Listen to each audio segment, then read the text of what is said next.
Olá, meninos! Como vocês estão? Estão bem? Espero que sim. Espero que todos estejam bem. Ó, preste atenção. Vou fazer a revisão, vou revisar, né, sobre as estruturas das palavras, certo? E em seguida, vou fazer a correção da página 61 e 62.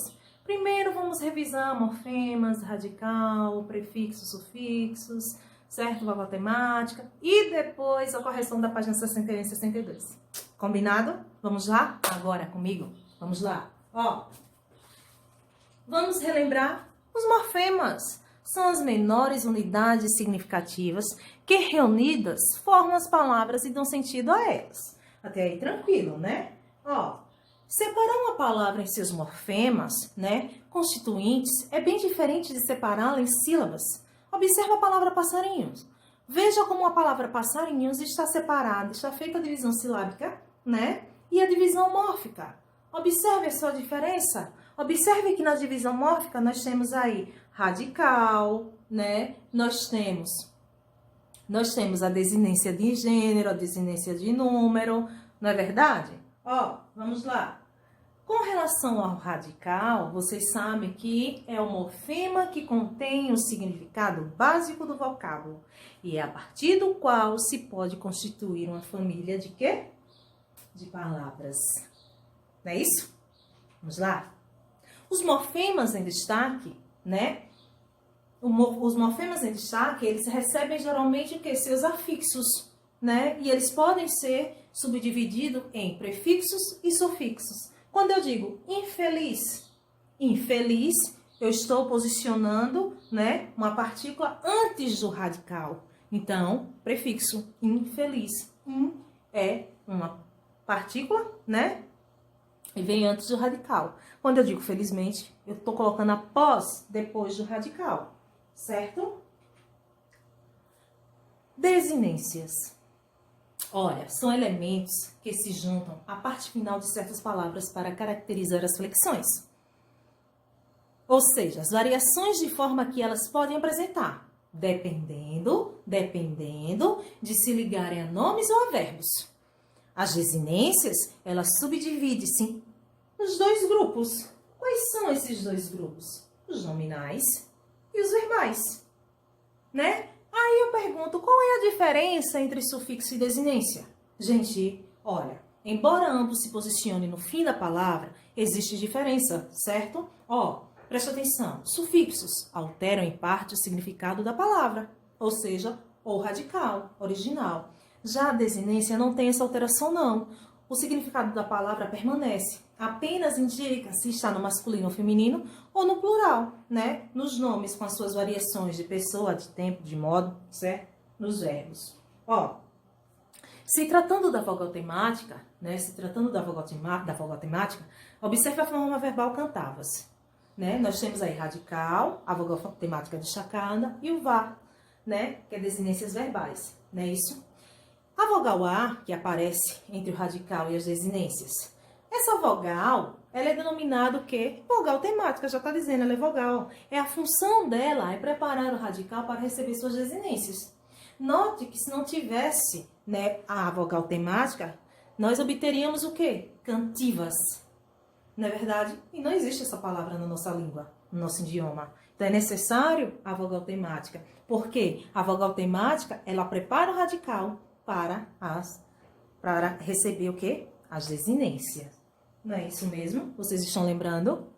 Olha, gente, saber identificar os morfemas, né? Principalmente o radical, o prefixo e o sufixo, que constituem os vocábulos, é um pré-requisito indispensável para o estudo dos processos de formação das palavras. Agora sim, vamos para a nossa atividade, nossa correção das páginas 61 e 62. Vamos lá comigo agora.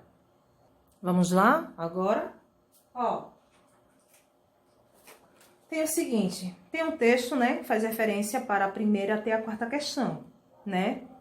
Fala sobre os materiais radioativos, né? São temidos em razão do efeito deletério que exerce sobre as células. Então, espero que vocês tenham lido esse texto. Então, vamos lá para as questões. Ele está pedindo aqui que transcreva do texto uma cognata de temor, duas cognatas de vitalidade e uma cognata de centro que apresente prefixo e sufixo. Então, vamos lá, gente, ó. A letra A, ele tá querendo o quê? Apenas uma, né? Apenas uma palavra, né? Então, nós temos aí, podemos dizer o quê? Temido. Já na letra B, ele quer duas palavras que correspondem à vitalidade. Então, podemos dizer vida e sobrevivem. Já na letra C, ele quer uma cognata de centro que apresente prefixo e sufixo. Então, é concentradas e concentrações, ok? Vamos para a segunda questão. Na segunda questão diz o seguinte: responda as perguntas a seguir. As palavras capacidade e nuclear apresentam em comum dois tipos de elementos mórficos. Quais são esses elementos? Gente, preste atenção, né? Vamos lá. Quem é o radical da palavra capacidade? Cap, não é verdade? E quem é o radical da palavra nuclear? Até a letra L, núcleo, não é isso? É isso, não é, gente? E quem são os seus sufixos? Né? A gente pode dizer idade e a. Não é isso? Vamos lá? Muito bem. A letra B diz o seguinte: a palavra útil, utilizar e utilização. Como se classifica os morfemas que constituem a palavra utilização? Gente, ó, radical útil, sufixo isar e sufixo são. Simples assim. Já a letra C, ele quer as alterações mórficas devem ser feitas nas palavras impróprias, destruir e descobriu, para obter seus respectivos antônimos. Então vamos lá, gente, pela ordem. Eliminar o prefixo in de impróprio, fica o quê? Próprio, não é isso? Trocar o prefixo des pelo prefixo cons. Aí fica de destruir, ficou o quê? Construir. E eliminar o prefixo des, de descobriu, e formou o quê, gente? Cobriu. Já a letra D diz o seguinte: os sufixos são morfemas possuidores de significado. Ok.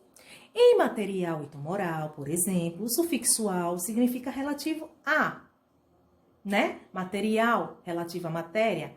Tumoral, relativo a tumor. Beleza. Nas palavras tratamento e eliminação, os dois sufixos têm o mesmo valor semântico? Isto é, exprime a mesma ideia? Gente, sim. Os sufixos mento e são, né? Mento de tratamento e são de eliminação, indicam ação de tratamento. Não é verdade? Né? Ação de tratar. Não é verdade?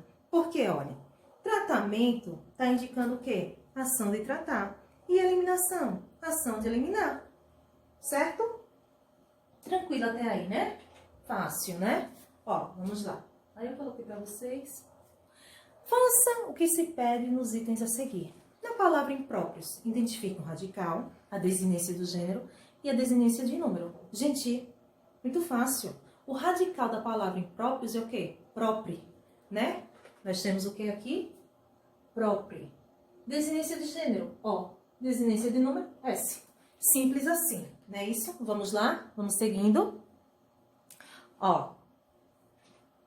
A letra B, ele diz assim: identifique e classifique os 4 morfemas de sobrevivem. Gente, é fácil. Ó, sobre, S-O-B-R-E, sobre mesmo, certo? Prefixo, vive, V-I-V. Nosso radical, o E, vogal temática, e o M, desinência verbal. A quarta está pedindo para que faça a leitura dessas 2 passagens do texto, né? Aí diz assim, letra A.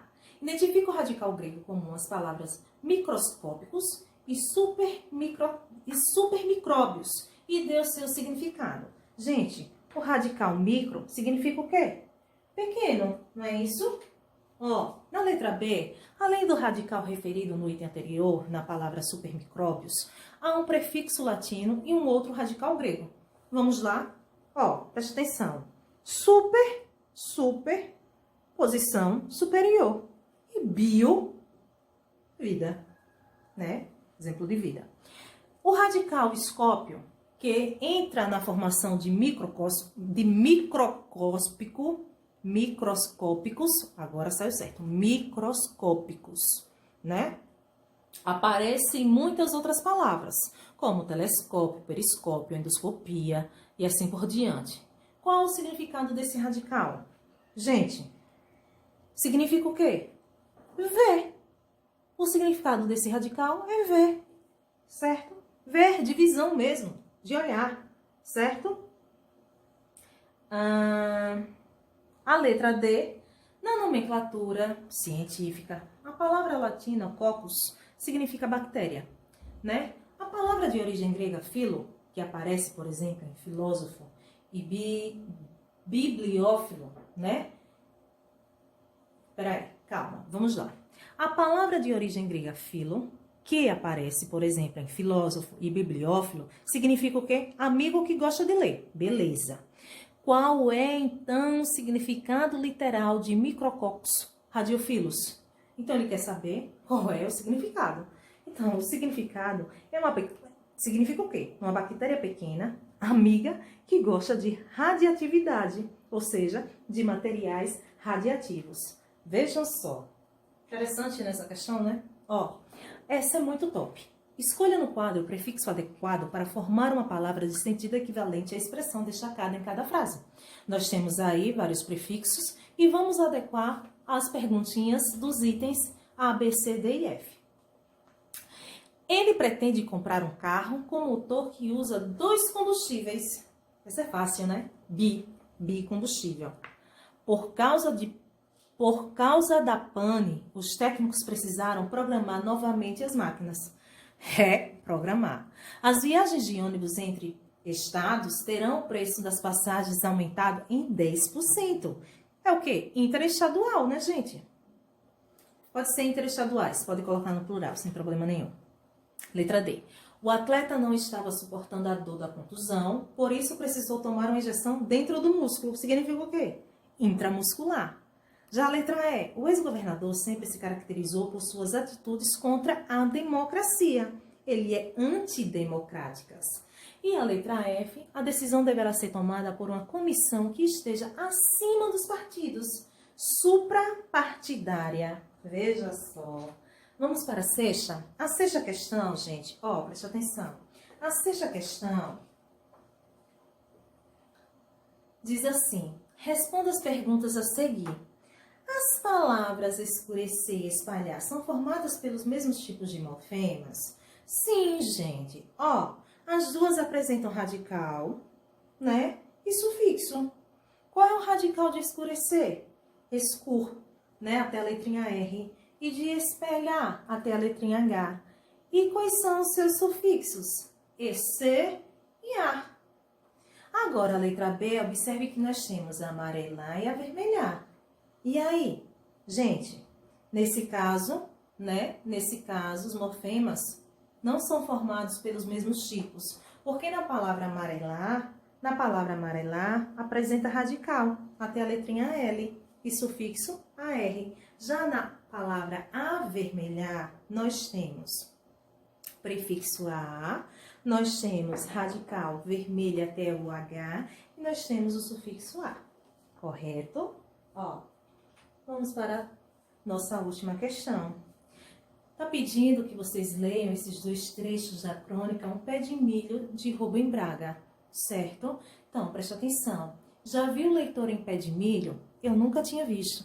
Tinha visto centenas de milharais, mas é diferente. Um pé de milho sozinho em um canteiro, espremido junto do portão, numa esquina de rua, não é um número numa lavoura, é um ser vivo e independente. Mas aquele pendão do pé de milho, firme, vertical, beijado pelo vento do mar, veio enriquecer nosso canteirinho vulgar, com uma força e uma alegria que me fazem bem. Transcreva do primeiro trecho a palavra cujo sufixo exprime a ideia de agente, praticante. Gente, no caso aí, é leitor. Leitor, aquele que pratica o ato de ler, ok? Na letra B, que valor semântico, a ideia, tem o sufixo ao, ais, que se junta à palavra milho para formar milharais. Gente, ó, o sufixo ao ou ais certo? Exprime, nesse caso, uma ideia de coletivo, de reunião. Porque milharal significa o quê? Reunião, conjunto de pés de milho, certo? Letra C diz assim: no primeiro trecho, há uma palavra que, embora apresente sufixo aumentativo, não exprime necessariamente ideia de aumento. Identifique-a e justifique sua resposta. Gente, portão! Embora seja formado pelo radical porte mais o sufixo aumentativo ão, essa palavra ela nem sempre significa porta grande, viu? Ela pode ocorrer esvaziada de sentido aumentativo, nomeando apenas uma estrutura, sendo de madeira, de metal, certo? E de pequenas dimensões também, que servem para fechar uma passagem em muro, em uma cerca, né? Vocês recordam, vocês lembram, né? E a letra D diz o seguinte: o sufixo inho tem nas palavras sozinho e canteirinho tem o mesmo valor semântico? Gente, não. Sozinho, né? Já tá determinando, tá completamente, né? Totalmente sozinho. E canteirinho é a questão da afetividade, é a questão do carinho, certo? Do sentimento, ok? Bom, crianças. Olha, crianças. Bom, meninos. Espero que vocês tenham gostado. Fiquem com Deus e até a próxima aula. Tchau, tchau.